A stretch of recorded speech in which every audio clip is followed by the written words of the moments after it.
Hello, welcome. So let's get right into it. I have a podcast right here. I want to make sure that I export only the audio because I already exported the video version. In this video, I'm going to show you how you can export just the audio. To do that, first thing you want to make sure is that you have your ins and outs set. Once you have your ins and outs set, we want to go over to the delivery page. Once you go to the delivery page, instead of whatever you have by default, you want to go all the way to the right, find audio only. Click on audio only, and then name your file, and then save it to wherever you want to save it by clicking the browse.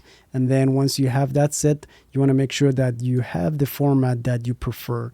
I personally prefer MP3, but by default it's on WAV. So I'm going to change it to MP3 because that's what I prefer. Okay, and the rest I'm okay with the default. If you have an idea of what you want to change, or if you know what you're doing, you can definitely mess with this, but I prefer the default. It works perfectly fine for me.